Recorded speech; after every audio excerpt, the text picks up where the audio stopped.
Hello and welcome to this week's episode of Crown Unfiltered, the internet's premier car design podcast. This week, I have an old friend speaking to me about his unorthodox career. His name is Harry Burgess, and he is a clay modeler. He is what you call an artisan, a sculptor, a modern day Renaissance geezer. Harry is a super nice guy. Myself and him have spent many hours together in a clay studio in the halls of Coventry in the Graham Sutherland building, and also plenty of hours in the boozer as well. Better believe that. Harry is a monster on the clay. He also has also done a bit of design work as well. And he's done a lot of different things. And this discussion was an old catch-up and also a look back in the rearview mirror on his humble beginnings and tenacity, perseverance, and drive to wedge that door open, because the establishment were not going to do it for him. Enjoy. Much respect. Dude, it's been a fucking long time. I mean, I don't know, the last time, as I said, the last time I think I remember seeing you was in Browns, Yeah. but I don't. It was after we finished. It was like, I think it might have been graduation. So you're still talking about, I don't know, 11 years ago, 12. Oh, When did we? 2009, dude. 2009? Yeah. So That's flown by, that's isn't it? Jesus, dude. Don't you feel like an old bastard sometimes, staring Yes. 40 in the face? Yeah, man, definitely. I mean, like, the greys are coming quick now. I mean, you haven't changed a No, but bit. I haven't. No, but dude, I'm about 40 kilos heavier, and not in the right places, unfortunately. But I'm working on it, Harry. I'm working on it. I think it would be Good better man. if I was scraping the clays, but I'm just sitting in a chair all day, every day, which is, yeah, no way to do business. Yeah. But there's always too many cakes on the clay side sometimes just turn up. Yeah, do they still do that? There used to be samosas like every fucking, I don't know, every couple of days in Whitley. Yeah, it's sometimes like people's birthday, people just rock up with samosas or could be cakes, cookies. Designers rock up with cakes, obviously. It's always good. Like, it always helps us work a bit harder with treats turning up. Fair enough. They should put some crystal meth on the plates and see how good things happen then. Yeah, we go through the clay into the foam then. Yeah, it's true. It's true. It's true. But dude, where are you now? Where am I working or where am I right now? Well, Where, where are you right now, first and I'm foremost? at my house in north of the Cotswolds, outside Nice. Stratford-on-Avon. Yeah, Very so nice. that's where I'm based these days. So I haven't gone too far away from Cov. But and your parents live out Worcester way, don't they? Or no, Yeah, Gloucester. Gloucester way. Yeah. So probably a little farmer twang in there somewhere every now and then. It comes out. How's and is the old boy? How's he doing? Is he all right? Yeah, he's all good. Yeah, he's fine. Yeah, still living the dream. Still into his cars as well. My dad, he's just Is he? yeah, he's really enjoying it and like he looks up. Birds, motors, and footy. Yeah, basically, yeah, loves it. I remember meeting him. I only met him one time at graduation. I remember him being an absolute gentleman. Very nice Yeah, guy.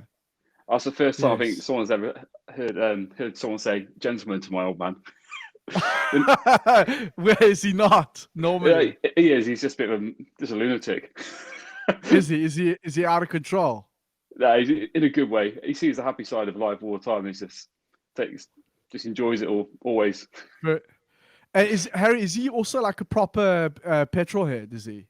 Oh yeah, yeah, always has been ever since a kid. Him and his brother used to like dirt cars, and they did start getting into spraying cars. Him and his twin brother. So they used to Yeah. do hot rods. One of their friends had a funny car hot rod, so they used to spray it up every different season. They sprayed it again for a different event, and then my uncle ended up having his own car and he did up, and my dad like helped him and did all like the fiberglass work and stuff. So it's always been there basically in the family, and they love it. And he's just decided to go out and get a new car at the moment, which my mum's not too What is happy he about. getting?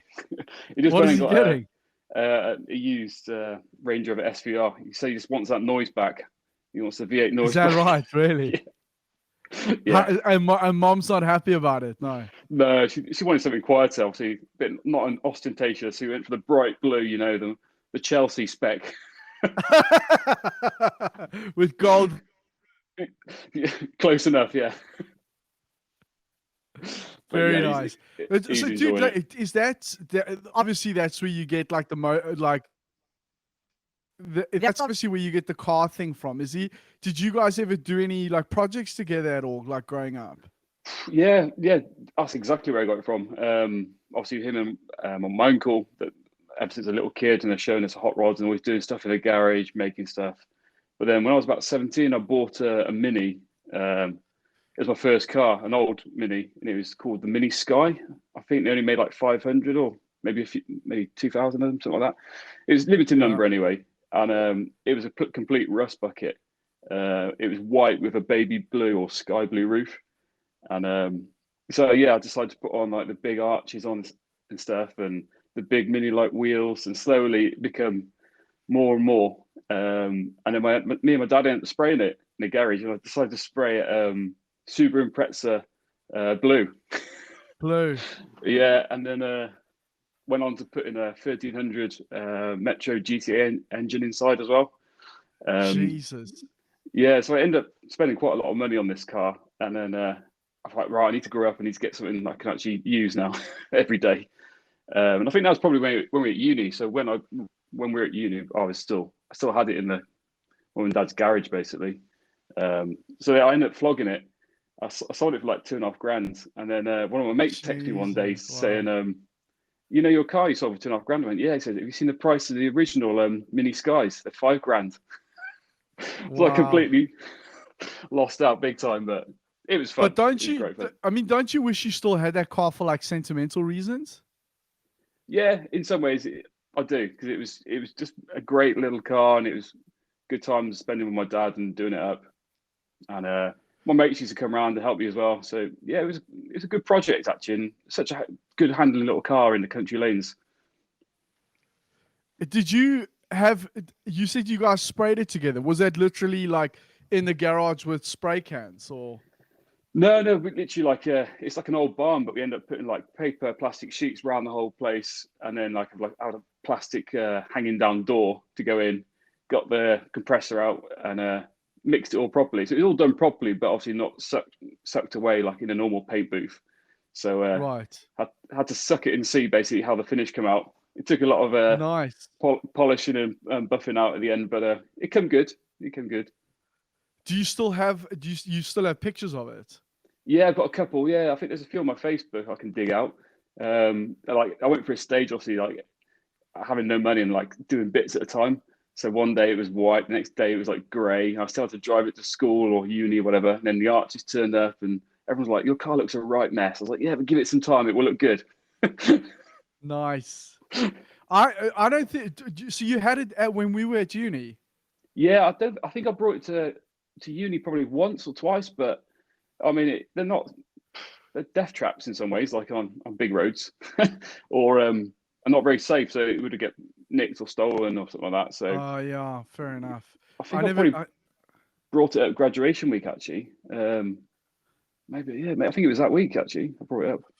Fuck, what a shame, dude. I don't remember seeing it at all. Yeah, I didn't see it. Didn't see No, it. Did you ever show it to Peter Barker? no, I don't think I did. I don't think. Because he was like I mean, I, I think he was like the editor of like some mini magazine, or maybe at a column or that's something like that. I think. Is yes, that that's right. right? I think so. Yeah, that rings a bell now. Wow, your memory's better than mine.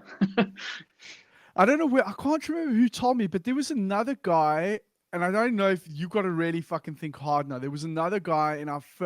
I think he was in our first year. I think by the second year. When did we do the clay head project? Was that first or second year? I think that was second year. Second Second year. year. Okay, so then he would have left.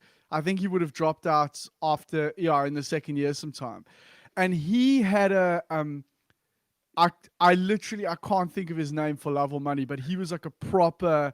I mean, Oh, I know. he made I don't this might ring a bell. He was like a proper mini geezer, and he like he even like he filled in the back plate and like I did all sorts of crazy shit to it. But Peter loved this car, and he did an article on it. And if I remember correctly, this guy did a remember the go-kart project that we did for Lee Yes. Hall?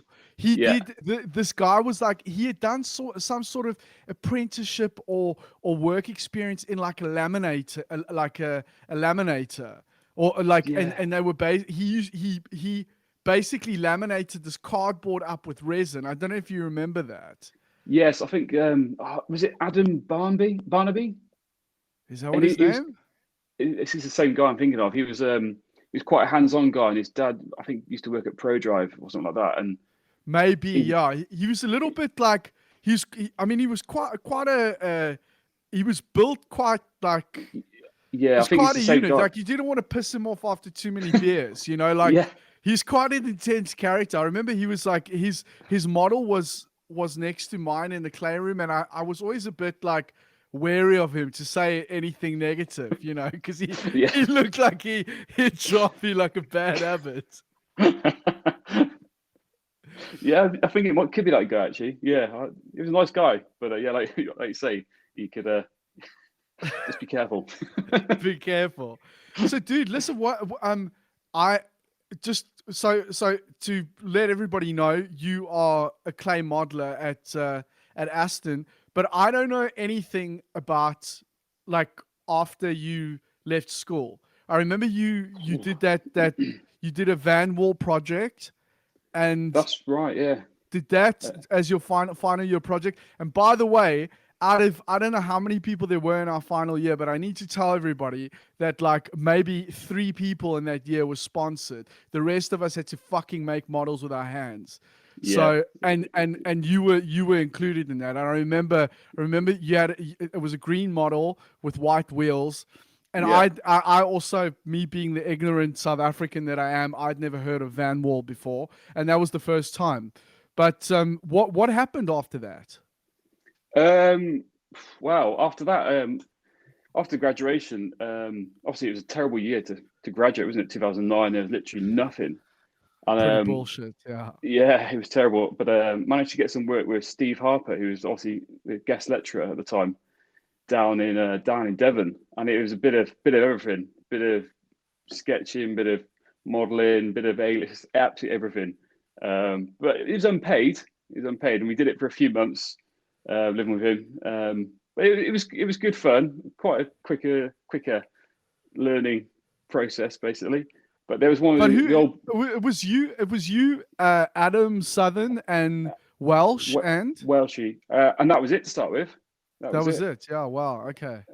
And then an older guy turned up clay modelling to come and help us on the project. And Tony Tovey, like one of the oldest clay modelers, he was an absolute legend. I've heard loads of stories about him before even meeting him. And he rocked up, and he was like, "You want to sack off this design shit? Get into clay modelling." That was the first thing he said to me. But I wanted to do it all the time. I wanted to keep my hand in everything.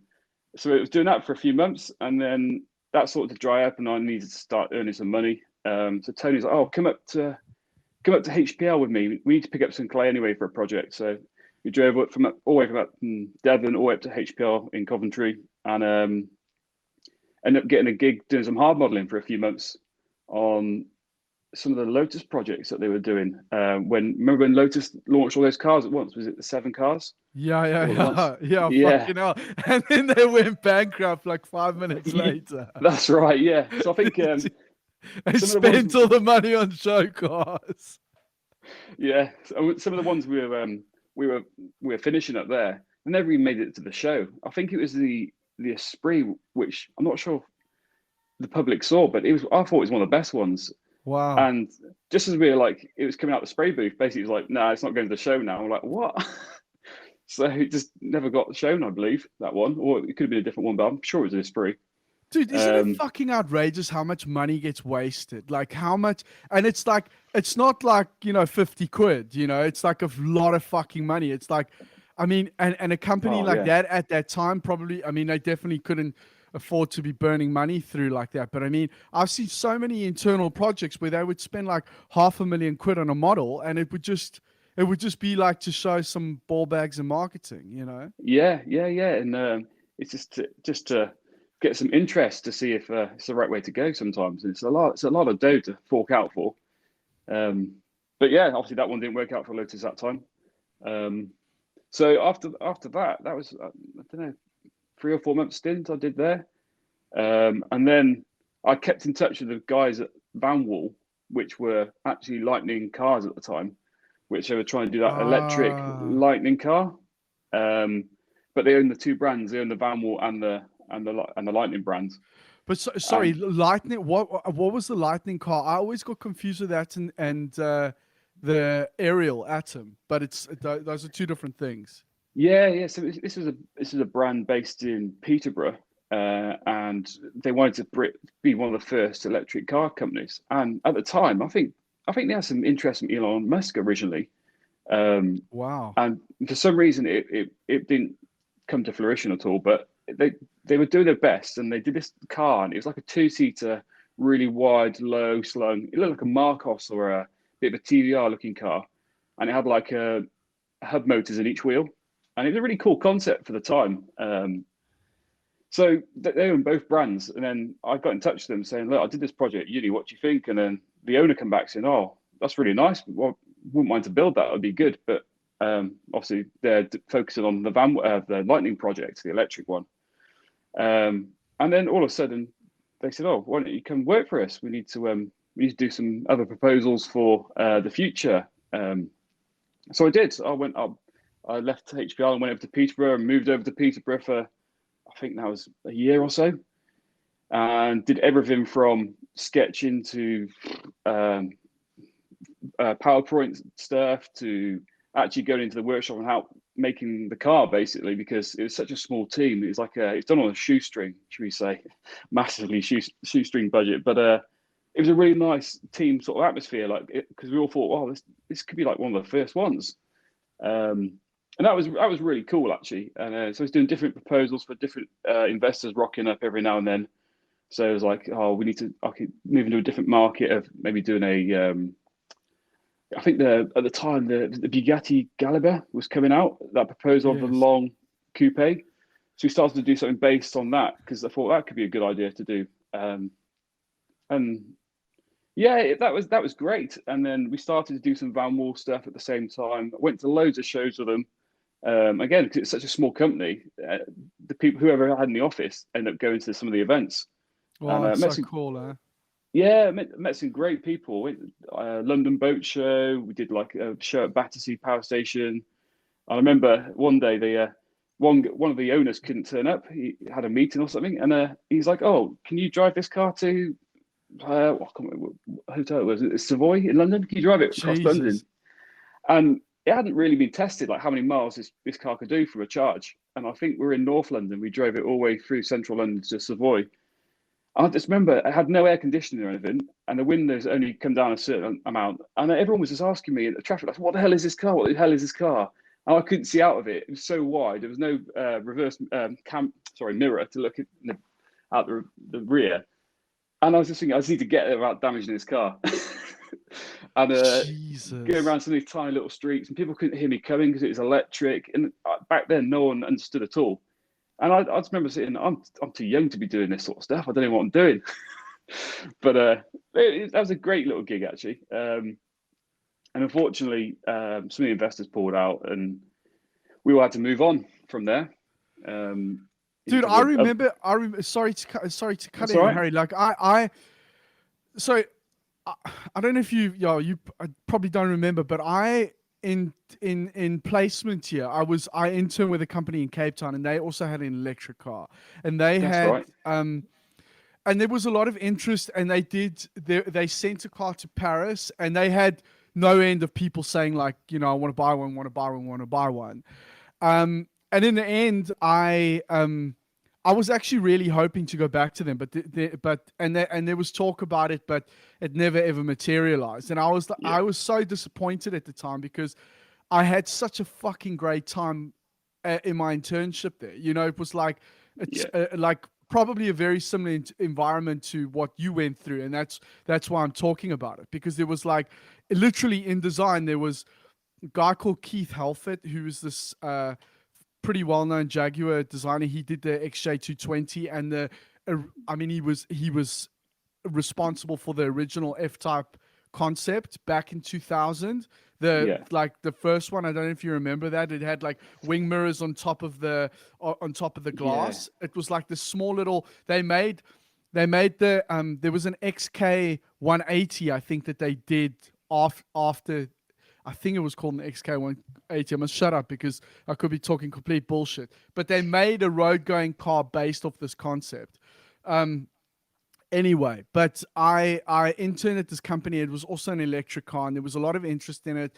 And like, the South African government had invested heavily into it, and there was like, it seemed like all the right people were in place. They had like a whole, I mean, you would hope so, but like a whole division just dedicated to manufacturing. And I don't know if people are just naive. I don't think it was really a case of that, because there was a lot of very fucking smart people involved at yeah. the top.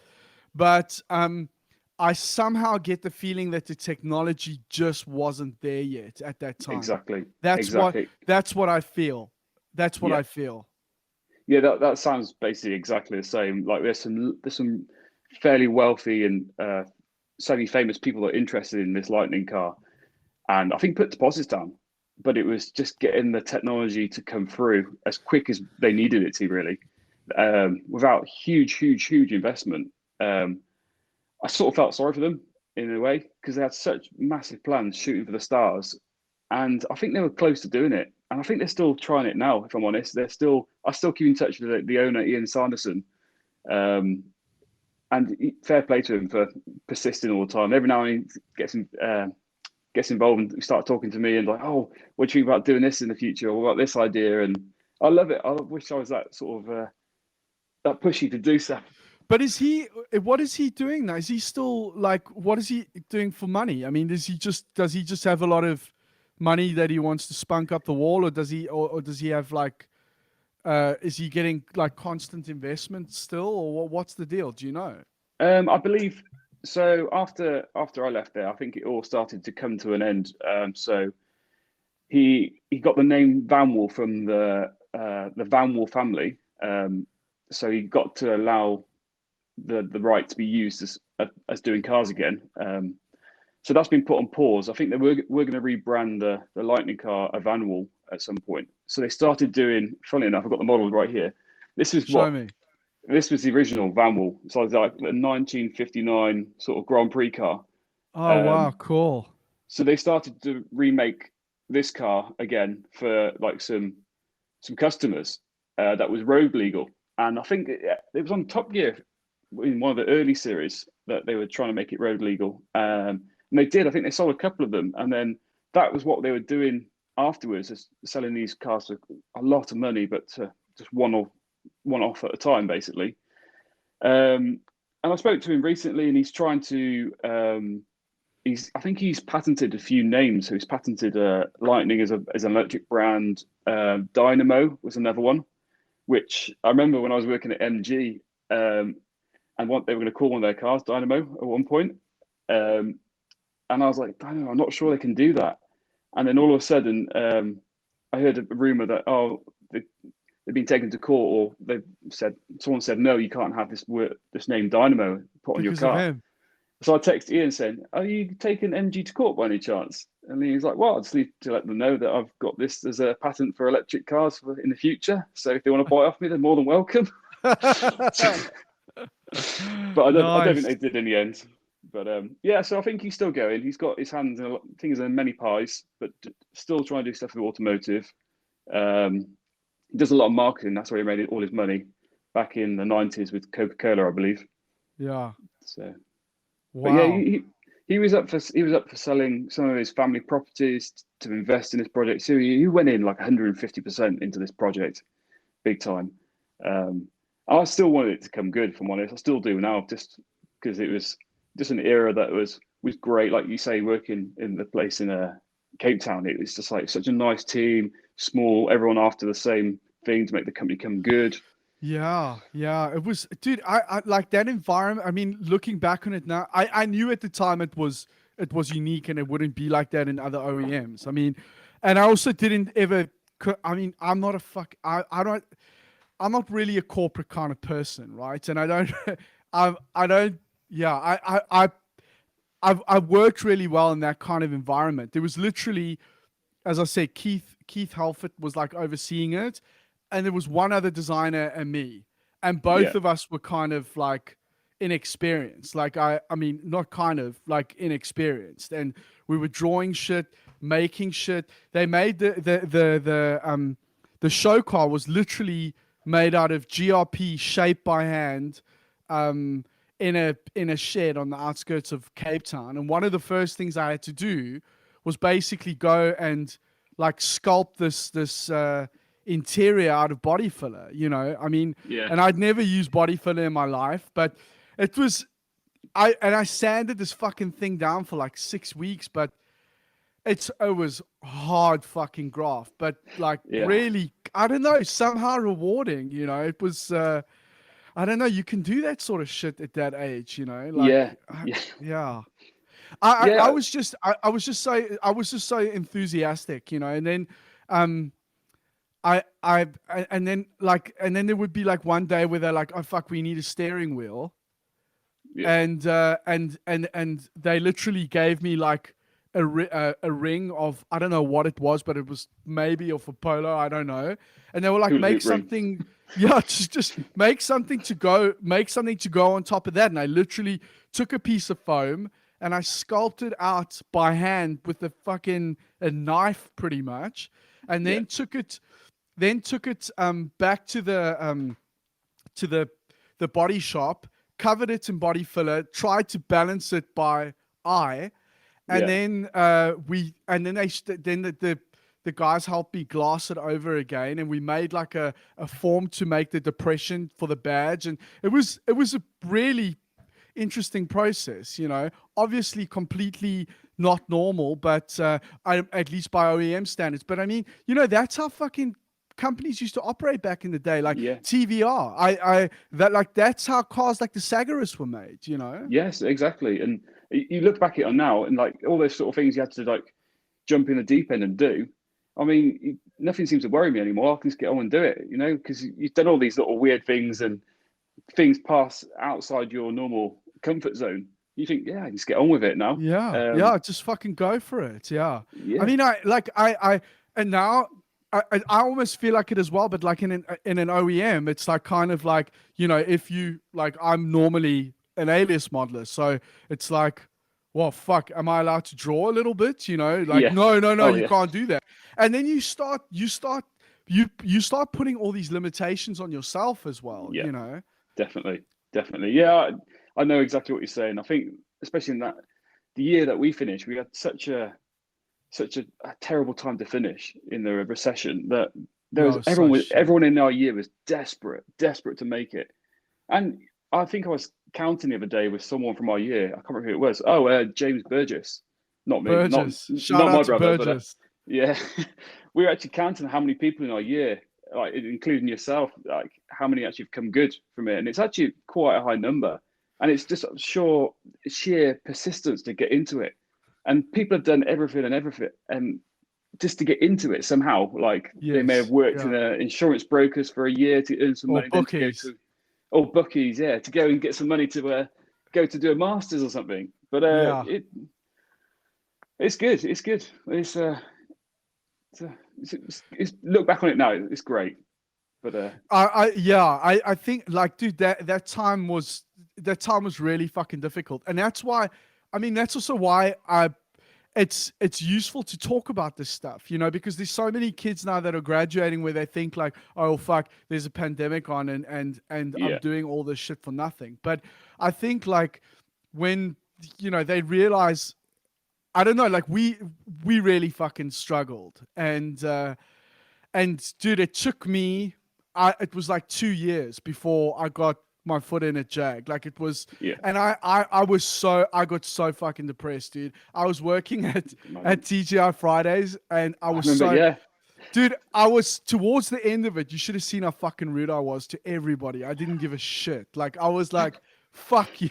Like it's like no tip. I'm really, yeah, like they would want to complain to me about their food, and I'd just be like, I'll get the manager, dude. Like I'm not really fucking Yeah, interested, so you didn't get any tips then. I still did get tips because I'd make them feel bad. I was such an entitled dickhead, It was like their fault that my career hadn't taken off. Yeah, But no, it was. I mean, it was okay. But I was like, I'd also made a promise to myself that I wasn't. That I was like, this is going to be the last bullshit job that I'm going to get. I'm not going to go anywhere. I'm not going to go to another restaurant. I'm not going to go to yeah, another fucking building site or a bookies or whatever. I was like, I'm going to stay here, and I'm going to fucking. It's going to happen. And actually, I kind of after like it literally it was more than 2 years, and I eventually, after doing an alias course and everything, I was like, well, I've had enough of this, and I'm gonna go yeah. back to South Africa, because if I'm gonna be unemployed and depressed and whatever, I'd rather be unemployed in Hotter climate. a hotter climate, and like surfing and being in the ocean every day and Yeah, eating good food and not being with Coventry's finest. Not that there's a problem with, like, I love on some perverse level I miss Coventry. I never thought I'd say that, but I had a fucking good time there, it actually. was good fun. All things considered. All things Yeah, considered. yeah. It's changed quite a lot actually. Like the campus and everything has all changed. Yeah, Like, it's all those top up fees, right? They've got like yeah, this. Dude, it's changed so fucking much. yeah, yeah. It has actually, really has.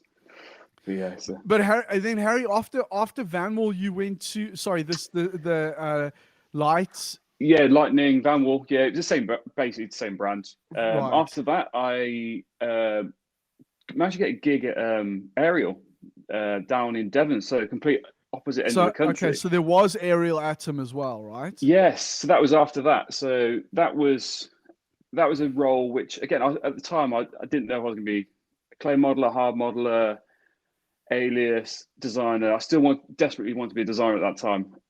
So the role was quite an open role. Again, fairly small company. Went there as designer slash modeler. Very open, and that was good. That was good. It was obviously completely different end of the country, different way of life over in Somerset, Well, um, nice, yeah.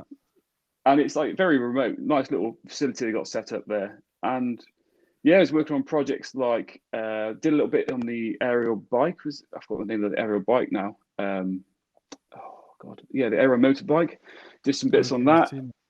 and then but we are mostly focusing on the aerial nomad at the time, which had been started when I got there, and it was like basically the same frame that had been sort of made bigger and stretched to make more of an off-road sort of package.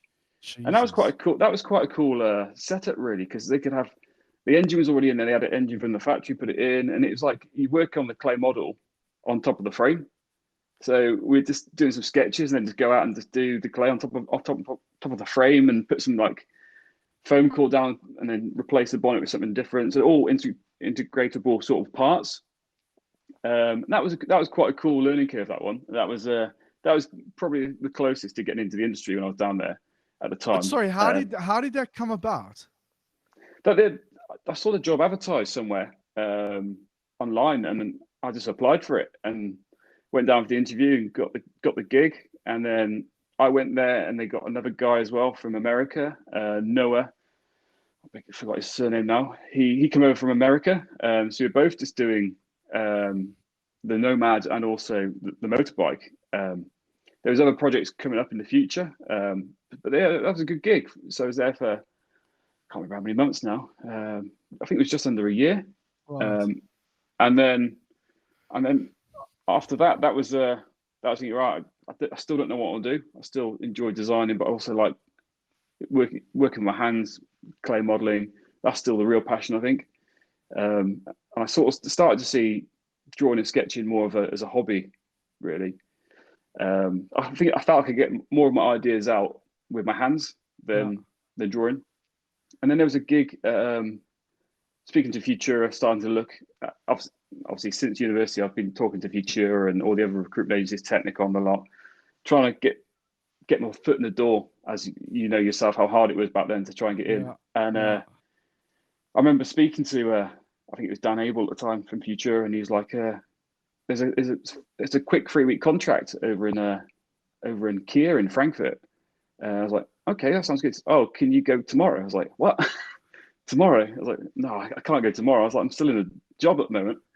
And he said, "Okay, so I'll call you back." And I sort of think about it, thinking, actually, I think my contract's run out here anyway. Probably So I fuck ended them up, all. I was like, "Yeah." I said, "So bring it back. Can I go Tuesday next week? So I need to sort accommodation and flights out." And he's like, "Yeah, I'll get back to you." And then he come back to me, he's like, "Yeah, Tuesday's a good start." So that was it. Packed my bags up, drove back to my mum and dad's house, and booked on a flight to Frankfurt. Jesus, dude. And I remember getting it. And I remember getting it thinking, "What's this happened? I was working down in Somerset last week. Now I'm just in Germany." So it was Fucking hell. Dude, I literally remember that period clearly. And you know what, to your point about going like, do I want to be a designer, modeler, like what, like those, I also like, I mean, I was also going through all of that stuff. And honestly, if I had the opportunity at that time, I would have loved to have become a clay modeler. In fact, I tried. Did you? I But didn't know that. well, I mean, I didn't.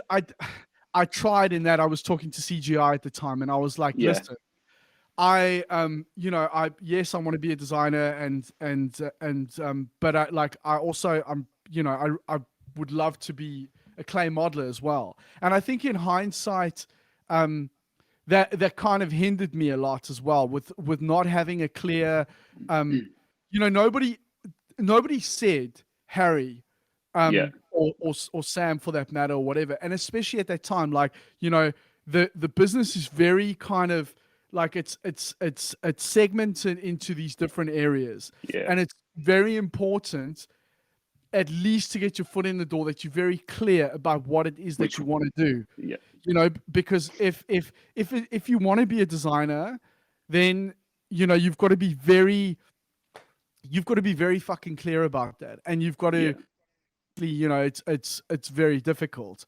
um yeah, but likewise, I mean, my alias skills by the time I finished uni was like non-existent. They were fucking terrible because we just didn't have any decent alias tuition. And I don't know. I was very disappointed with that program specifically, but I yeah, really really love 3D. Like 3D is also my thing. And so that's why it was a huge disappointment. But I love clay, and I remember like when I first like applied to Coventry, I was fascinated by this clay process. I saw yeah, there was some pictures. There was very few um, pictures and material online, but I remember seeing a picture of I think it was a Z4, and there was an alias modeler a clay modeler kind of sitting down there in his overalls, long hair, hat, and he was just looked like he was fucking chilled out. And I was like, that's yeah, my kind of shit. I'm yeah. like, I want to do that. But I just, we didn't, there was no clay modeling course. There was nobody No, that said, here's a clay entry level position. Of course, and I was very, very frustrated by that, and I yeah, was constantly bouncing between the different things. And obviously we were being fed information. We won't say which tutor, but a certain tutors saying, like, it's very important to have like a diverse range of projects in your portfolio. And it's like, that's fair enough, but if they are all fucking very average, then nobody's fucking looking at that portfolio. exactly. Yeah, the finish up of the university program was, it's not clear, is it, at all? Of, No, like you say, no. separating the different jobs within the industry and what you can go into. Yeah, yeah, yeah. Is Yeah, it's tricky because even when I went to Kia, I was still trying to do some projects. So So I what had my was that? What was that like when you showed up at Kia? Like, did you well go first like, guys? By the way, I'm like, I need some help. Or Well, well, for a start, I flew to Frankfurt Hahn, which I didn't realise is about an hour and a half away. okay. So that was a learning curve in the first hour of landing, thinking, "Oh shit, I'm miles away from where I need to be." So not I didn't do German at school or anything like that. So it was a massive learning curve. Hit the ground running basically. So the first 3 weeks, I remember sat down with the modeling manager after the first 3 weeks, and he was like, "Okay, you weren't quite as experienced as we thought you were, but you seem like a good guy. You seem like you've got creative flair. Um, would like to extend your contract." And I thought that was it. I thought it's 3 weeks. I'll be back to England. I was like, then I don't know what I'm doing. So I was like, right, I need to spend some money, buy some more tools, buy the full kit. Is this what I'm doing? This is good. I can't turn this opportunity down now. It's good money. This is it now. I'm gonna do it. And then slowly it became like a month contract, then a 3 month contract, then a 6 month, and then it became a rolling year contract. And I So think I how long probably were you there for in the end? I think I was there for 2 years in the end, in total, Jesus, from a wow. 3 week contract, and it was great. It was absolutely fantastic. Met some amazing people there. The modelling manager Kai Shaver was fantastic. Shout out to Kai Shavy. Yeah, go on Kai. And met some great guys, some Australian guys, loads of German guys, loads of Brits, all modelers, Swedish guys. It was great. There's such a different talent and different way of doing it from just wherever these people were coming from. So the Brits would do it different to the Swedes. The Germans would do it slightly different. The Australians would do it different and have different tools. And then some of the Korean guys, when they come over from Kia, did it again differently. And it was amazing. It was such a quick learning curve. And it was a fantastic studio right in the center of Frankfurt. And it was over like 7 stories. So I think they had like on the third floor was the exterior studio. And then around the corner, it was in like a glass box in an L shape was like where the designers sit. And then again, copy and the same on the fifth and sixth floor. So basically, interior studio, then the designers sit above that. And it was great. It was great. Did some show cars, interior show cars, did some exterior show cars. We worked on really cool projects like the Stinger and the Kia Sportage. And Wow. how fast Kia do cars was crazy, absolutely crazy. The project timelines are so short, and as soon as we finish them, then they get shipped off to Korea, Seoul, and then they do the review over there, and they come back, and if the European studio in Frankfurt won, then we carry on it. If the California one won, then they carry on that one. So it was good, and they used to take it in turns to do a show. So like maybe it'd be Frankfurt show, so we would do the Frankfurt show car.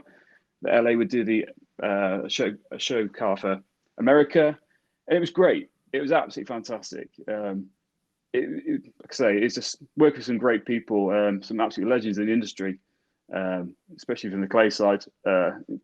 Just, just great. So basically, I felt like I got took under the wing by some of the legends that were around The at the time. geezers. Yeah, the geezers, and it was really good. We enjoyed it. Dude, you know the funny thing, like we've obviously never worked together, but I like almost 100%. We've definitely worked with some of the same Oh modelers yeah, for sure. must have done. I definitely. I think there was some guys that came into Potsdam a while back, but it was just as the whole Corona thing was happening, and quite a few of them had spent a lot of time at Kia, and I'm pretty sure you would have worked with them. I can't Yeah. remember their names at all, but it's a very small Oh, yeah. definitely. Yeah, because when I was there, it seemed to be like the hot place that had the most amount of work at the time.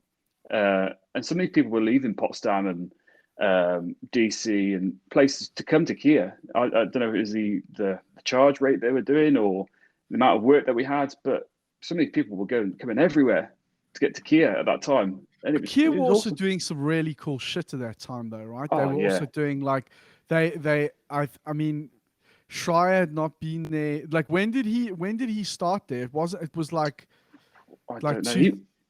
He was still there when I was there. He was still in charge, based in Frankfurt when I was Yeah, but there. what I'm saying is like when you were there, was that not kind of in the the heyday of that transformation? Because like when he came along, like everything, the whole range Yeah. changed, and it really put those two brands on the map.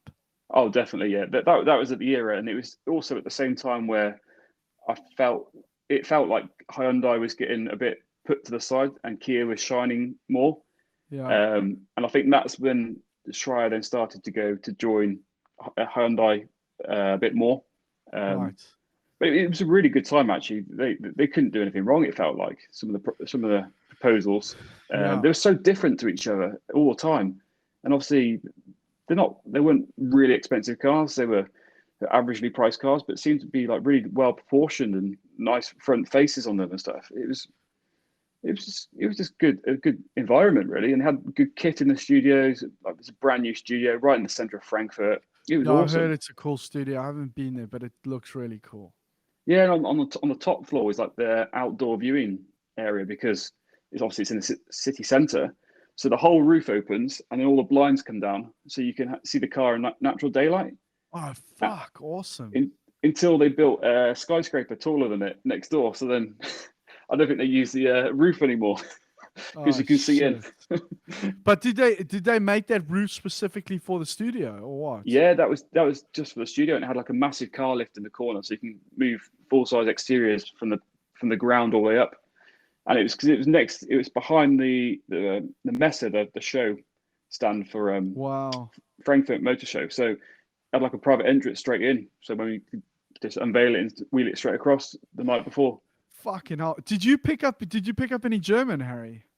I did, yeah. It's slowly getting evaporated being back in England, Really? but But like what could you have like a basic conversation or what? yeah, I did because I was living on my own actually out there, so I didn't come back that often. So I started to hang around with some of the German the guys that Ladies. work there and ladies, of course. Yeah, yeah. Of course. And then I got a German girlfriend at the time, which Nice. she taught me a lot of German. So that was good fun. And yeah, I could order like bits and pieces at the restaurant, understand what was going on, like Wow. could travel around a bit. But it's amazing. It very quickly goes when when you're not using it. And It's what about I mean I keep bringing this up, but I'm fucking terrible. We've been here like 5 years now or 6 years, and my German is still like non-existent. I mean, I wouldn't say it's not to say it's non-existent, but somebody that's been here as long as I have, and the fact that I mean my grandparents are real Germans. My mom speaks fluent German. I've oh, Sam, I, and I you got no and excuse then, mate. and obviously as well I've got Afrikaans, which is like it's a dialect of Dutch basically. So like Yeah. I've got no fucking excuse. It's so embarrassing, dude. It's so Is it embarrassing. the industry as well? Like if they were speaking German in the industry, Well, that then you that would obviously make a huge difference. Yeah, I mean, I yeah, think like as you experience, there's this the working language is is English in pretty much in all the studios. You know, yeah, yes, pretty of much, yeah, course, you will find the odd meeting that is in German, but I yeah, think for the most part, the working language is in English. So yeah, you know, it's not to say that you can't blame it on that, but the thing is, what that means is that it doesn't force you to yeah. apply And yourself. also, I found that the German guys wanted to learn English as much as well and talk in English. Yeah. So they're into the British music quite a lot actually, in like 80s and rock and roll and stuff. So Yes. they wanted to talk about music and stuff like that and in English. I'm like, oh, dude, I want to try and learn some German and like, Oh but wow. but Yeah. Fuck. You didn't do lessons or anything though. no, didn't do any lessons at all. Like I say, when I first went over there, I was like, what the hell have I got myself into here? I don't even know what to say at all. Like when I turned up at the hotel. Amazing, dude. Yeah. And living in Frankfurt, what was that like? Because I've heard. I mean, everybody. I've only been I've been a few times actually. That's not fair. I've been down quite a few times, but it always felt quite it almost felt like the city of London, you know, not when I say the city of London, The inner not city, London, but no, but the city where, you know, where all all the the banks are. banks and exactly. So if you go there on a Saturday, like it's kind of like it feels a bit like a ghost town, but you're in this big city. It's weird. Yeah, Frankfurt felt a little bit like that to me, but people that have lived there have said like there's actually a lot of cool shit happening in Frankfurt. Yeah, there is. I had the same impression, and I first got there, and after a few weeks, I was like, man, the weekends there's no one here. It's deserted. And I had to ask questions like, what happens to Frankfurt at the weekends? And where the Kia studio was just outside the financial district. Right. So I think like Deutsche Bank was across the road or something like that, and it was like you're literally right in the centre. And where I had the flat I was living in was just on the outskirts of that. And I noticed I need to move actually because there's nothing going on. And then someone told me that apparently there's 1.2 million people back then that were living in Frankfurt Monday to Friday, and only 500,000 at the weekend. Jesus, wow. Yeah, and then one of the designers like, I've got a room to rent if you want to rent a room in Sachsenhausen, the older part. Yeah, I've been to I remember Sachsenhausen. It's like is it like close to the river? Like on the river? Yeah, just the south side of the river. Yeah. Right. So I went and stayed with him for a few months, and it's actually a different atmosphere down there. And then the further out you get, you start to get into. There's a lot more cultural things going on. There is stuff going on. It's just not in the city centre, basically. Okay. Right. Okay. Yes. Okay. I'm with you. Yeah, and my girlfriend at the time, she lived quite far out west. And again, I think it's towards the Rhine wine region. And again, there's a complete different culture over there. And it's not far from Frankfurt, really. But there is stuff going on. You just need to find it. Yeah, true. And what were you flying back like you weren't flying back every weekend? No, probably maybe once a month, twice a month max. I tried to, because I didn't know how long I was going to be there. I thought I'd start to embrace it. And yes. At the start, I was single at the time. So I was like, right, let's just get on and enjoy it. Find the bookies, find the ladies. Find the bookies, yeah. And then obviously there's people like James Burgess that were living down. Obviously, he's working at Porsche, and Matt Bagley was obviously working at Audi. So tried to catch up with those guys. So, where is that? Is he still alive? Matt Bagley, yeah. He's doing really well. Yeah, he's still at Audi. Where is that fucker? He's got a baby now. Would you believe? Does he? Jesus, wow. Yeah, I guess we all might be listening in. Really? Oh God! Might do, yeah. Shout out to Matt Bagley. Yeah, he's a good guy. He's good. So yeah, he speaks fluent German actually. So Jesus, he's done well. Yeah, he's got a German wife now, and yeah, I used to see them. Does he still wear a gold ring on his index finger? I think he might do still. Nice. I can't believe you remember that. Well, I mean, dude, that's what standing around a fucking clay model for 3 months will do to you. You take these things in. Weird shit. Yeah. Yeah, observe some weird shit. Yeah. I remember every time I listen to Dire Straits now, I think of you because I remember we had that album banging in the clay studio. Remember that shit, yes. And that wasn't our era. That was like my dad's era of music and stuff. Yeah, and everyone else was like, what the hell is this crap going on? Me and you like, I quite like this. This is good. Yeah. You could fuck off. Yeah, exactly. Yeah. We had like Dire Straits, Eric Clapton, and yeah. But then Jamiroquai and all that sort of stuff. Jamiroquai, yeah. And then I remember Prez was like, he wasn't into Jamiroquai. He's like, this is not cool, And and then he was like, yeah, he had a playlist that he had very carefully crafted, and he was very proud of it. And he was like, have you noticed that everybody really likes my playlist? And I'm like, yeah, well, great, dude. Well done. Apart from us two. Apart from us. Exactly. Yeah. Dude, yeah. Whose group were you in? That autocar project? Oh bloody hell! Oh, hold on. Sorry, are we talking final year now, Harry? Are we talking? Talking third year? Yeah. The final year was when we had listened to the music in the studio. I think we were doing our own projects. Yes. Okay, yeah. Fucking hell, dude. That autocar project. I can't remember whose group I was in. Bloody hell. It's obviously not a very memorable project. Well, I was in a project with Bagley, and we won that fucking competition. I was in your group. What? Yes, I remember that. Were you in my group? I'm sure I was in your group for that. Mate, but it's possible, Harry. I can't remember. It was a long time. Welsh was in my group as well. And do you remember Ed? Yeah. That's right. Yeah, that's really right. Tall guy. Yeah, mate. Down the fucking boozer, innit? Yeah. Yeah. And dude, like, where's that fucking guy, dude? Like, I would love to know what he's doing. And like, what a waste, Like, I do remember the sketches that guy used to do. Like, he could fucking sketch better than, like, he was just really, really impressive. Yeah, but he didn't have.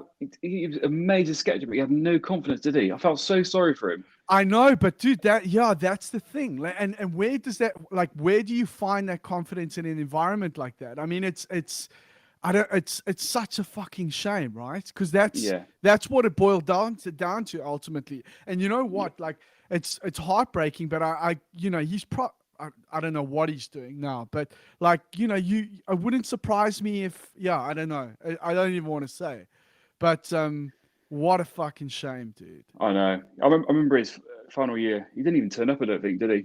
He never got his work finished because he couldn't fit. No. Yeah, he didn't actually finish his project because he was never. He didn't ever fin. I was word for it. He was never Yeah. completely confident and happy with his final Yeah. sketches, so he Yeah. kept Yeah. Yeah. redoing them. And he had Exactly. like Yeah. he had a wad of sketches on like A3, Yeah. massive Yeah. amounts, but Yeah. just never could quite nail it. And I felt so Yes. sorry for him. He obviously put the sketchbook there, and there's no artwork, and then he didn't turn up. And I was like, oh, dude, man, you never know. People might really like your sketching, just like want to employ you just to be idea generation guy, you know? You never know, dude. But it's like it really there was such a it felt at that time there was such a disconnect between university and industry. And I had no, like we had no idea what that environment was like. No, no, I just spoke to a guy the other day. Listen to this, Harry. Um, he knew from like 7 years old, I want to be a car designer, right? So his 8th birthday, he does a bunch of sketches. He says to his parents, he's French. He says to his parents, I want to be a car designer, and I want to send these sketches to the Renault Design Studio, and we need to address it to Patrick Lecomont. And this guy, and he ends up responding to this kid, and they invite him into the studio for his ninth. Celebrates his ninth birthday. Sorry, he celebrates his ninth birthday in the studio, and they set up a desk for him and everything. And he like pretending that's to be a awesome. designer. And like, can you just imagine like discovering Oh, it at that age, seeing inside? Parents that so and all the professionals spoke to all the designers spoke to his parents, and they were like, this is a fucking legitimate career, this is what he needs to do, he's already on yeah, the right path, he's just got to carry on going. But yeah, here we are at like, I was 20. I don't know how old I would have been, but I was mid 20s, and I'd still not even set foot into a yeah. proper design Design. studio yet. And you just I like, know, what is it like? I And know. I was so fucking frustrated with that situation. I think it was just clearly bad timing. Really was. We were. Um, Yeah, it was bad timing, but it was very bad timing. And I think in hindsight, if you look back, like um, even somebody like Kettle, right? I remember. I mean, he was doing the odd. Uh, yes, he was at the RCA, but he didn't walk straight into something no. immediately, and it was a really really difficult time. And I also feel like I could have really have done with being. I didn't know anybody in the industry, right? And I would have really have benefited from having at least a fucking conversation with somebody, and then saying, listen, Yeah. Bit of a Sam, guide. yeah, like this is bullshit, or it's not great, but focus on this. Or if you want Yeah. to be a clay modeler, just don't worry about the fucking sketching, focus on X, Y, Yeah. and Z. Or if like offer to do something for free. I don't, I had no way of penetrating that world at Yeah. that time, I was exactly the same, mate. I really was. And it's funny you're talking about that young child going to Renault to get some experience, I think, and for his future. I was over in Spain last week with my nephew, and his best friend is 11 years old, and he does this stop motion artwork out of Is Play-Doh. it called flip tees? No, no, that was another one of my past history We brands. could talk about that in a second. Carry Oh on. bloody Carry hell! on. Okay, Yeah. yeah, no, this is like you remember Morph, like the characters done in Play-Doh, and like he basically did this little video for my nephew saying happy birthday, and this little man walks past, and then he opens up a cake, and an explosion goes off, and then says happy birthday on top of the cake, and he spent like the whole day doing it, and he's really into his Play-Doh. So we rocked up on his birthday party, and we're sat there by the beach, and then next thing you know, all this Play-Doh comes out, and then my missus has told him, "Oh, he's a clay modeler."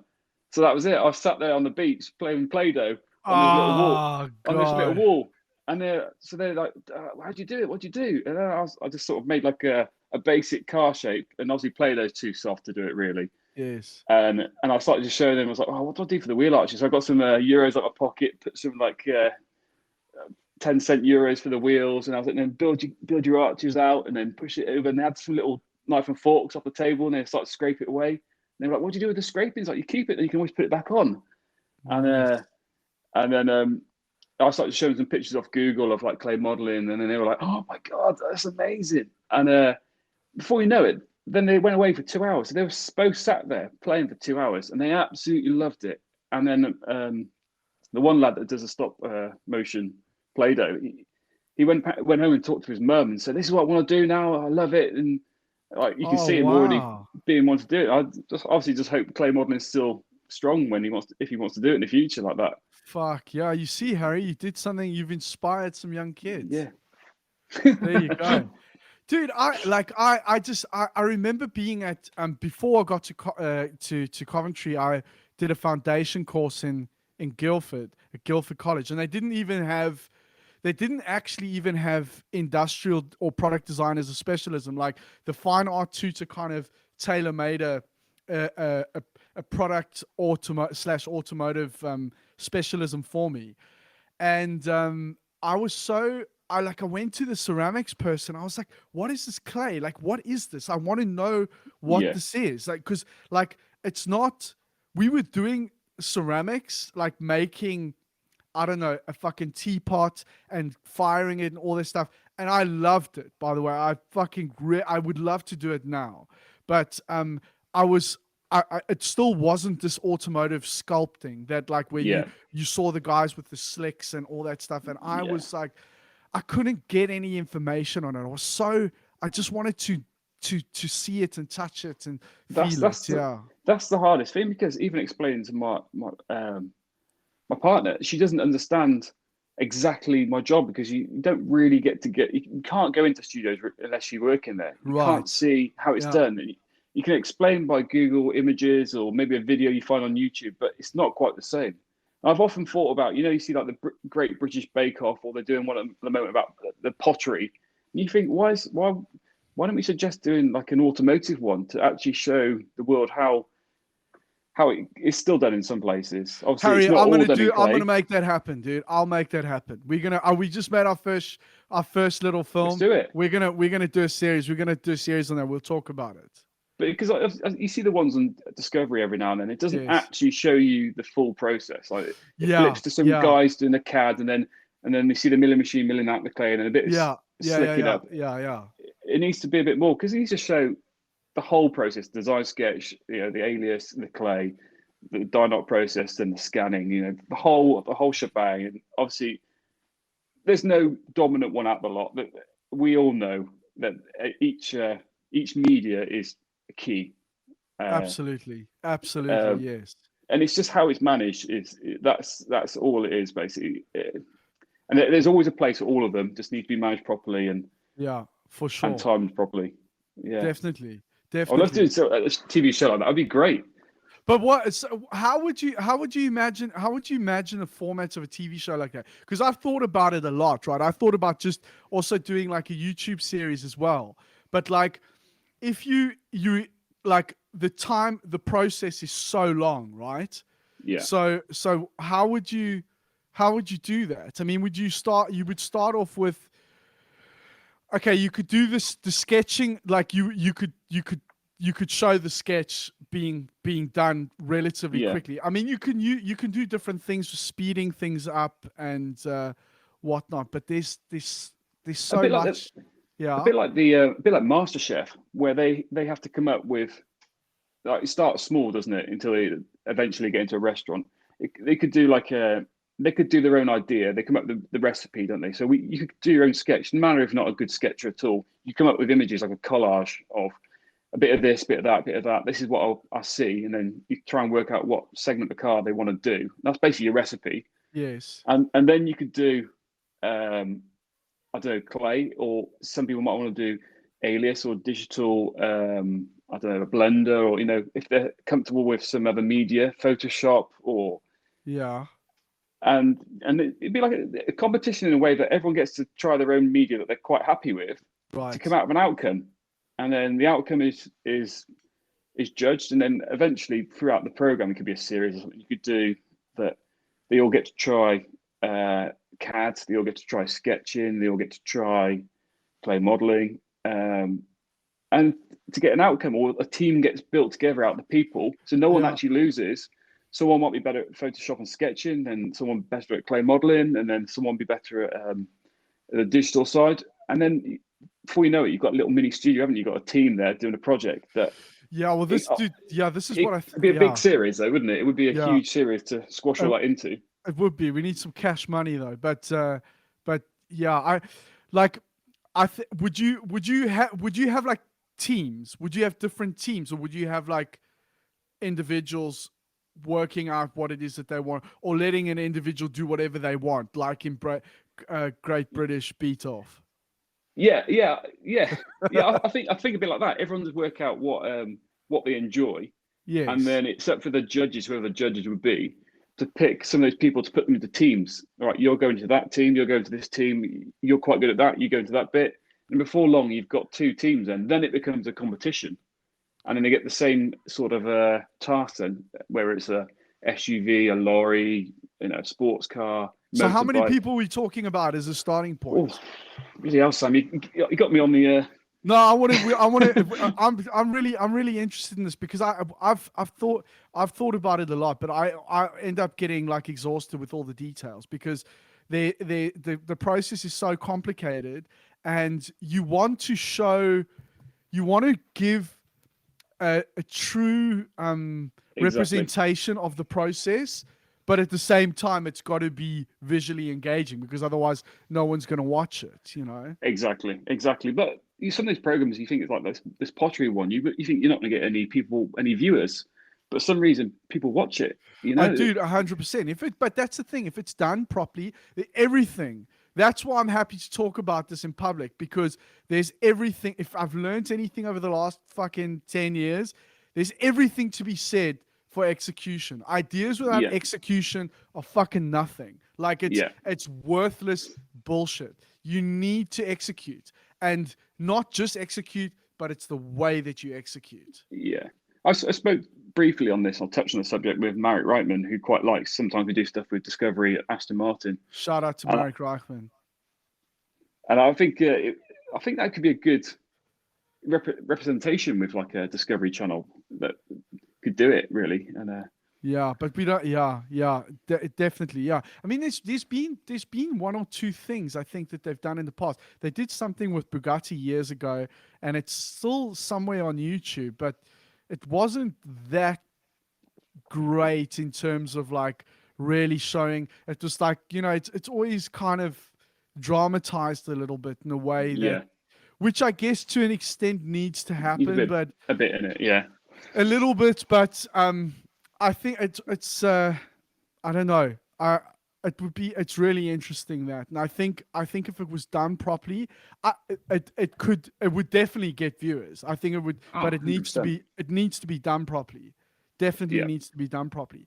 I think there was, I don't know if it happened, if they did it or not, but there was talk about there was a series, an American series, where there was like this competition, and they had like proper legit design directors from like GM and Ford. I think I speak under correction. I don't know if Jay Mays was involved, but it rings a bell. But I don't know if it was actually ever aired. yeah, yeah. Because I sort of on a when I went to Tokyo, I was lucky enough to go to Tokyo with Aston Martin on the brand center unveiling, and they wanted to do like a clay demonstration. So they just left it for me to work out what to do. So I packed up some tools, packed up some clay, got it all shipped over there, and I flew over. And basically, the idea was when the unveiling was going on, I was gonna have some sketches next to it from the designers that Aston Martin and that have given me, and I'm gonna slowly over the evening create a model, only a small sort of model, basically a couple about 12 inches sort of model. And then some people kept coming back, even though there's cocktails and free champagne upstairs. They kept coming downstairs to have a look at, oh, what bit you on now? And there was one guy, he was a surgeon, and he just stood there the whole time. And then he's like, you must need a drink now or something. He'd come and got me like a glass of champagne and stuff like that. And then the next day he'd come back again. And then the next day I decided to do something different on the other side of the model. And he'd come back and he'd spent a couple of hours talking, and he was so into it. It was crazy. And I thought you could do that on a much bigger scale because people are interested. It's dude. It's fascinating. I think like, sketching, automotive sketching when it's done properly is very, very intriguing. But I would argue, I don't know, dare I say it, like, seeing somebody really make something in I think especially a scale model, because you actually you're claying up everything yourself. It's not going to be pre-cut. And starting from scratch, isn't it, more? And you're really starting from scratch. And there's something really, really fascinating about that, I think that's the thing that keeps attracting me to it. I know. It keeps you doing it. Dude, it's so cool. I mean, it's amazing what some of you guys do, like I as everyone knows, you will normally start, especially not normally, you will almost always start with a pre-cut model that will be made out of digital data. But then, everything will be finished off by hand, and there's obviously an immense amount of skill that goes into that. And also sometimes big changes are made that require your eye, your artistic intuition, and also, you study design, you've worked as a designer, you've obviously got a natural affinity for it. And I remember there was one time at Jag, it was quite early on, and there was like a big fucking review. They used to have these reviews like every quarter when the the CDBs are they called? I can't. I guess yes. And the big dicks from Tata would come in. They would have like a big presentation, and there was one morning where there was like a whole front end had to be changed for whatever reason. And I remember seeing there was like 4 guys on this front end, and they completely changed the whole fucking front end of that car, like changed the whole theme completely. And it was mind blowing to see that, because you always see a team of guys, and like, you think like, oh, nobody's really doing anything. It's just like scraping little bits off the top here and there. And sometimes there are super easy jobs where it is literally like no design changes. It's coming off the mill. You guys are going to slick off the surface, dress it up, and we're going to have a review. And that's obviously a lot more straightforward. But, like every now and again, those like your skills get pushed to the test, and it's fucking phenomenal to see. Yes. Some days you can have a review, and then before you know it, you got a, like I say, new front end, new body side, or a new rear roof line, everything. And then you think, oh, it's going to take ages. And actually, it can be done much quicker than you think. It's hard graft. It's bloody hard graft, but you do it and it's all sketched in rough. But then as a visual for proportions, you can see it so real, very, very quick. Yeah. And I'm not trying to be biased at all. But you still need to feel something in your hands. These are the best things to work out. It's like going to a museum and it says don't touch, and that sign's there because everyone wants to. Your eyes need to touch it. Yes. You get your hands to touch it to see what it's actually doing. Or is it smooth? Is it rough? Yeah. And it's a reason for that basically, and that's why I think you have to have sometimes always a physical model at some point. Yeah. Even if it's a digital led project, you still need to see it full size in real, whether it be hard foam, clay, whatever. You still need to touch it. VR is excellent, absolutely fantastic, but there's still that one element that still needs the hand to touch. Yeah, I agree as well. I think, and same with natural light outside. That changes a car completely different. Yeah, It might look 100%. Yeah. it might look fantastic in the studio. You go outside and it looks awful, or the vice versa. And it's just the way daylight sits on it, or the size of the trees in the background of the garden, or it's all in perspective basically. And that's basically where they belong, isn't it? Outside, Yeah. eventually on the road. So Right. Yeah, it's true. It's true. if it looks good in the studio and it looks awful outside, then that's not where the car's going to belong, is it? So you need to get the outside bit looking right. Harry, I saw. Listen, to go back to that thing in Japan that you did. I did actually see that. I did actually see that, and I have to say that you're a fucking natural, dude. Like you were very, like you seemed, yeah, you seemed very, very comfortable on camera, and obviously, you know your shit on the in the third dimension. It's something I'm really passionate about. Actually, it's not kind of just a job, and most of the time, it's as my partner would know, I bring it home with me. I bring home my passion for design, and I like to do stuff in my spare time with doing sculpture as well. So yeah, it just runs through my veins, and I think it all comes back down to my dad wanting to do stuff like that and messing around with hot rods and spraying cars, and it's always been there, unfortunately, or But fortunately. Harry, are you also into like are you like building motorcycles and stuff? Yes, I am. I need to stop. Yes, Sorry, I need to stop saying and stuff. But I'm, yeah, an yeah, uneducated South African. So yeah. that's very silly. Yeah, unofficially, but yeah, I've taken on a project for Marek Reitman, doing up an old Ducati from was it 1950 something? No, 1940, I think it is. So Jesus. it's basically like an auto cycle, so it's a bicycle with a motor on it. And during the lockdown and COVID period, I asked should I take it back to my house to do up, and slowly been doing it up over the last 2 years now. Very right at the final stages now. Just need to finalize I finished the headlight, and then it all runs. But yeah, that's been quite a good fun actually. Just But what sort of stuff are you doing on those things?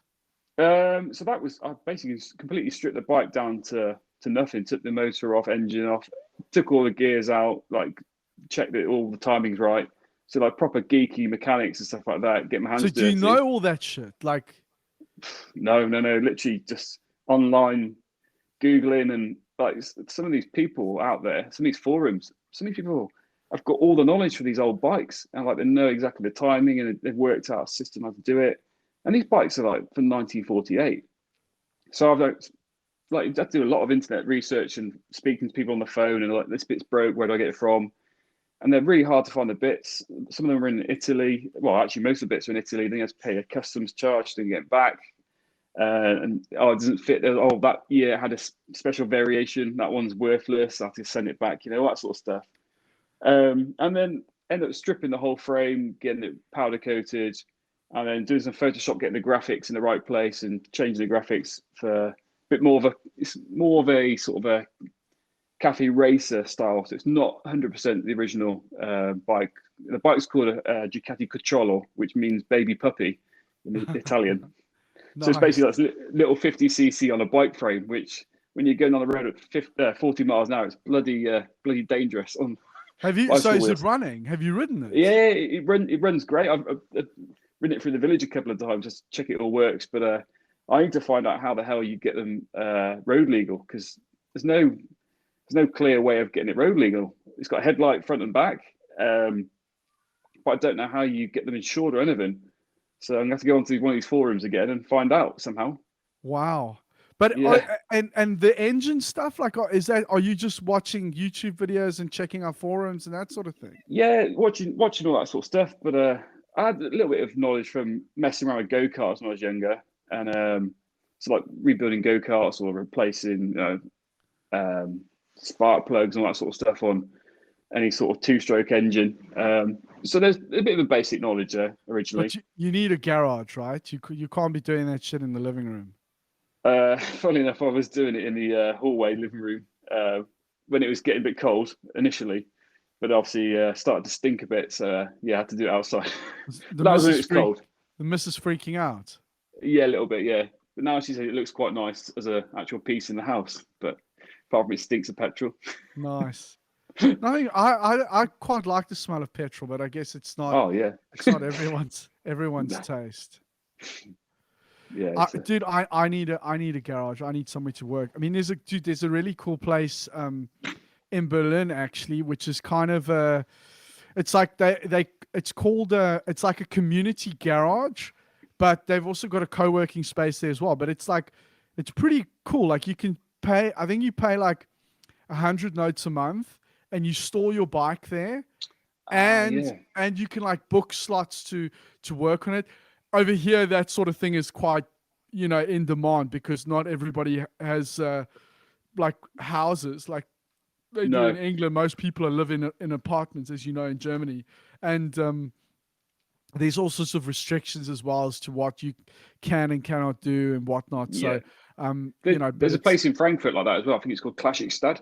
right. Okay. Where it's like an old building. It's then turned into like parking bays, which are all glassed off, and then obviously Wow. each bay's got like a key that if you got your car stored there, you can go in, do some work. I'm not sure if you can start it, maybe you can, but it's all secure basically, and that's actually becoming what I see is a bit of a trend in the UK. But like farm barns that are being converted, so Right. some of the wealthy people are keeping their really nice cars there, and then there's a team of people like looking after them, or like you can have them ceramic coated, or Right. have their Right. engines changed, all that sort of stuff. And it's like becoming quite a business now. Obviously, this is all come from people not having car garages themselves.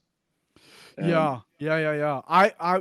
Dude, I would love to. I would love to. I mean, I need more time as well, but I would yeah, love to have a space to do something like that in. yeah. So yeah, the bike's nearly finished now. I need to return it, which I'll be sad about, but Do you it's all have worth a? it. But do you have a license, Harry? No, no, I don't. So you're No, proper fucking illegal. You're riding around in a vehicle that's not registered. You it don't was a have a private road. license. Oh, okay. No, All yeah. right. Nice. Nice. Nice. Nice. But Dude, yeah, I've been looking hard at bikes the last year, and I was very close to buying something about 6 months ago, and I don't know. This is the shit thing about becoming a parent. You become too sensible in these moments. You always think like, yeah, what could the family do with that money? But I don't know. As long as it's not outrageous, and bikes you are get like away with it. a lot cheaper than cars, then Oh you god, know, yeah, yeah. yeah. Especially if you buy one that you want to do up, or you start with a frame and then you decide what Well, engine. yes. I mean, dude, that's the dream, right? But I also have this I'll have this thing where I'll start doing it, and then I'll just go like, what the fuck have I got myself into? And it will just sit there in pieces, and I'll just Yeah, get anxiety with it, and I'll never finish it. So I know myself like that a little bit. yeah, Um, but I wouldn't mind, I mean, like buying something for like a couple of grand and that kind of runs, but like doing little things. I mean, I had a motorbike in South Africa when I was a kid. I say a kid, I was like, I think 15 or something like that. And obviously no license, and the bike was like, I mean, it was road legal, but I definitely wasn't. I got pulled over by the police actually, and um, got into a lot of shit.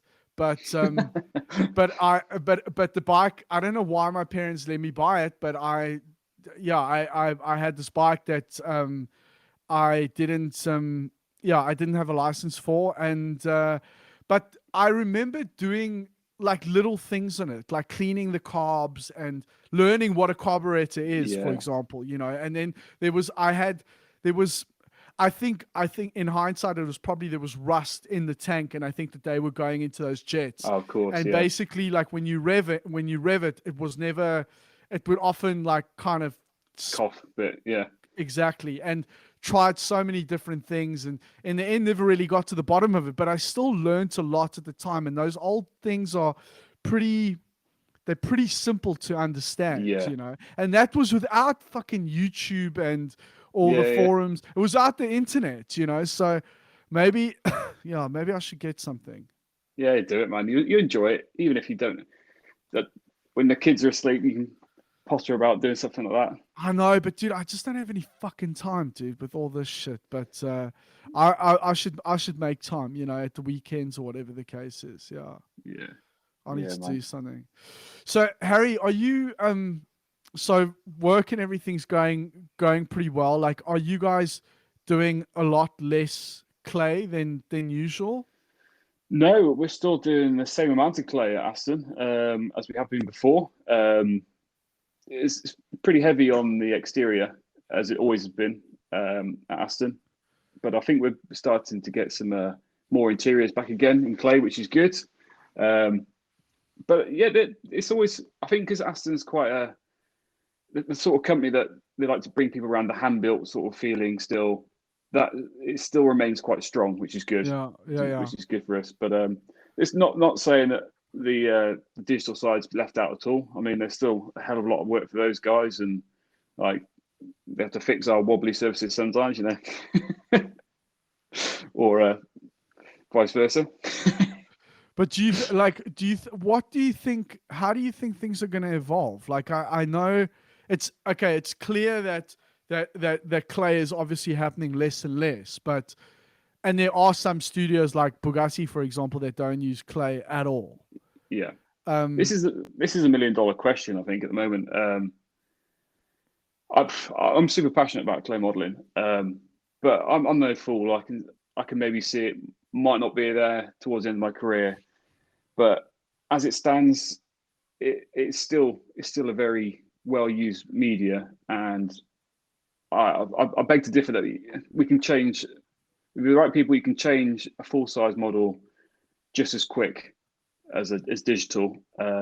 Obviously, once the setup's all there, I know we still need to have the frame, the model, the clay on top. So the changes once the model's there can be pretty damn quick. And review, and obviously, like I say, hand touching them is always very, very important. But I'm starting to always like to keep all my options open, and I'm always looking out there to see how the industry might change. I still keep my hand in drawing. I still do a bit of A-list when I can, but a bit like you, try and find time is hard. But I'm starting to learn Blender, which I actually really enjoy because I did Maya at uni a little bit, and fuck yes, I remember. Yes. I actually see it as a much more usable version of Maya, but even more powerful, but in a simpler way. It's done in like should we say, an idiot-proof way, Yeah. like Yeah. in Yeah. Blender. And I'm at the basic stages now of learning it, but Yes. I don't think it's gonna I don't think it's gonna ruin our job at all. I think it could be another skill set to have. Yes. Um, Yes. for the younger guys, I don't know. It's every company is different. There's a balance. There's a lot of car companies coming back to it as well. Like But that's Tesla looking for a lot of people, Polestar looking for a lot of clay models at the moment. I don't know. It goes through cycles, but I never understood. It's a bit like there's always seemed to be like this era in the sort of aura in the air that someone wants to kill clay modeling.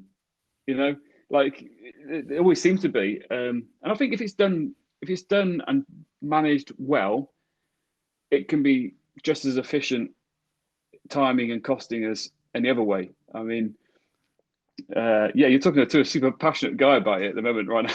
no, fair enough. But I mean, I think the thing that I see, like, to your point on cycles, is that it might be this kind of exclusive thing later on that companies want to hold on to. Maybe Yeah, maybe it is just a premium thing. I don't know. But like maybe it does become like.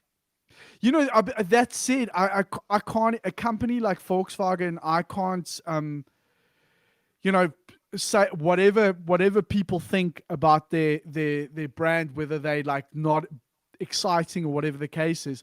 One thing that company gets right every single fucking time is their highlights and their surfacing, yeah, and that totally. and the clay process is very much a part of that.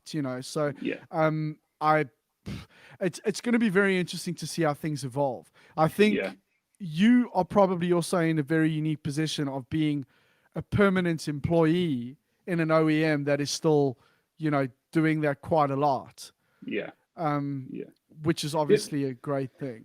the other thing is the clay modeling, obviously, human error, if we call it, or we don't live in a perfect world, so digital is very obviously it's perfect. You put a 5mm rad, it's a 5mm rad, you know.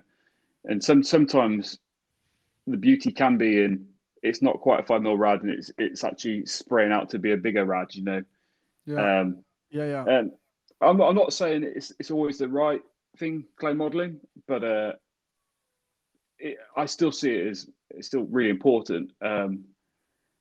But I'm just saying I'm always open to new ideas and learning new software, and yeah, it's it's still going to be needed. I just don't know how they're going to manage it in the future. Yeah. Like say a startup company, you start to do okay. I've got X amount of money. I'm going to do a new electric car or whatever. So you say you do a sketching loop and then you do 3D loop. Eventually, you're going to have to commit to a full size model at some Right. point. So what happens if you get to that point and then actually, oh crap, the proportions aren't right? Do you then start putting clay or filler on the hard model and Well, then doing it again?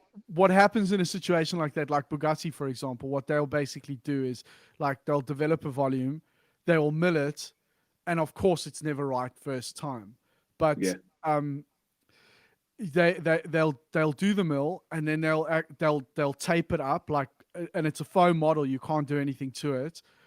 But they're also like there was pictures of the bolide as well that they were like there was like literally balls of tape all along the one of the front fenders, and yeah, then they had a tape line on top of that where they were like, okay, cool, we need roughly like, I don't know, 20 mil on top of it or whatever the yeah. case is.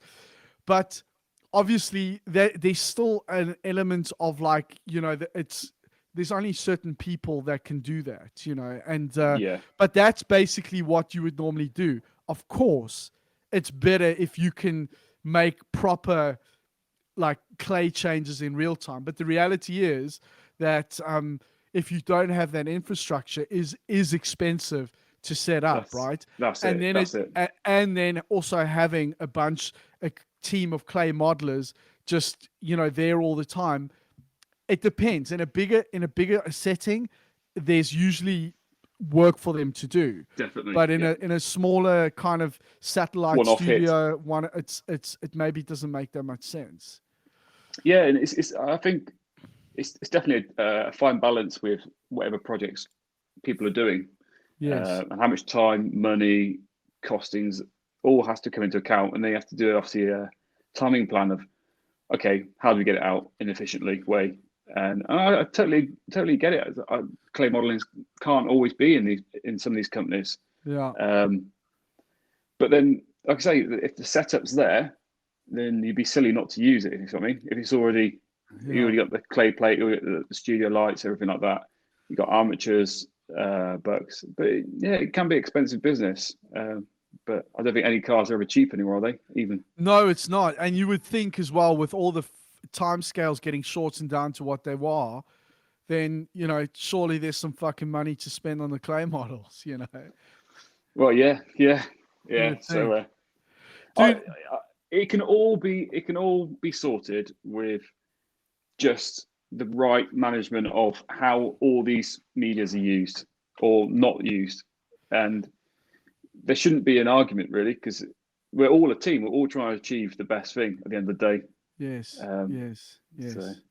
I mean, yes, it's in an ideal world, absolutely. But like as you know, like you've worked in a few different places, it's, you know, how fucking chaotic is the process sometimes, you know, and those departments. There's always like, we need to do this by, you know, tomorrow, yeah, and a 2 week job, you know, for example, and there's so much of that, and not, I mean, there's some great there's some great studios with great leadership that manage all that sort of stuff very well. But I think it takes the right kind of leadership to manage those situations yeah, effectively. And unfortunately, it's few and far between. You know, it's yeah, yeah.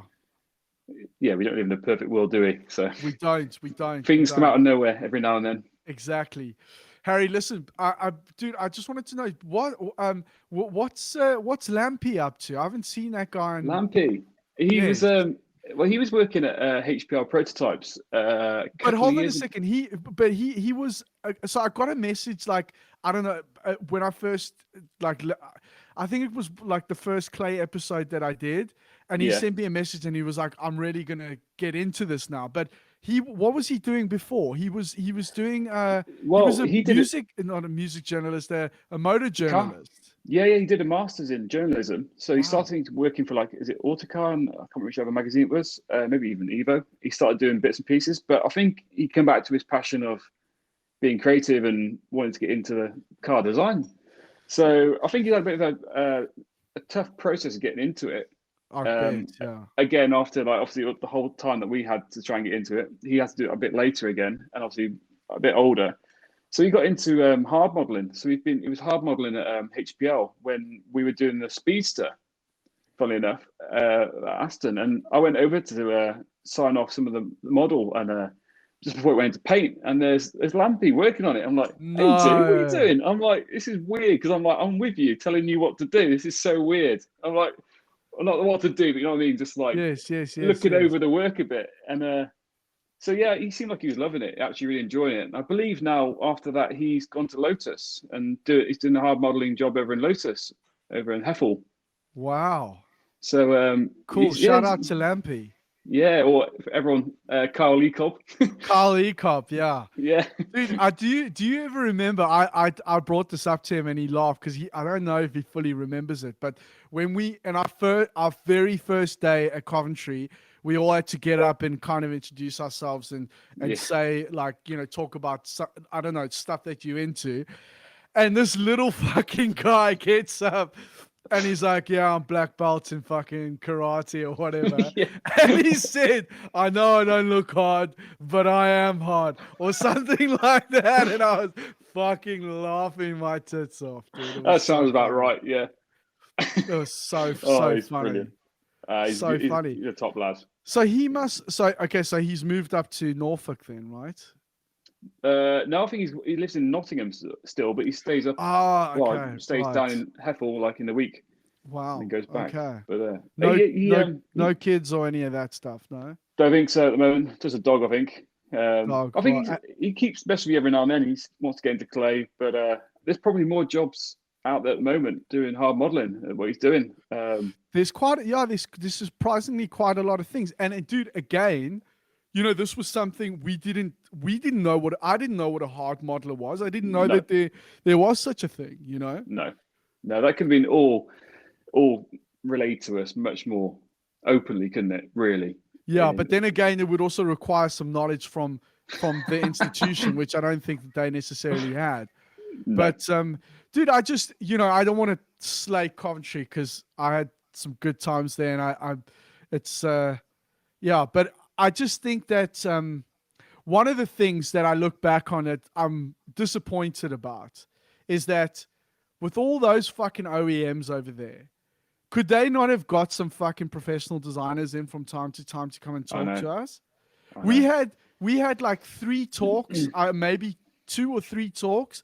Off the top of my head, I remember Richard Seymour from Seymour Powell came in Yep. twice, and then I remember some guys from Ford came in and they were Yeah. so fucking arrogant. But those were the only things I remember.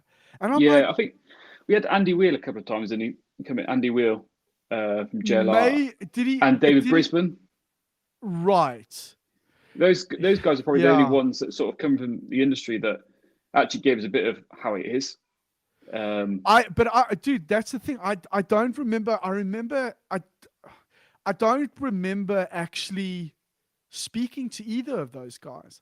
I think I No. might have spoken to David Brisbane. He might have looked at my clay model, but that was the final fucking year. I know. Too late then, isn't it?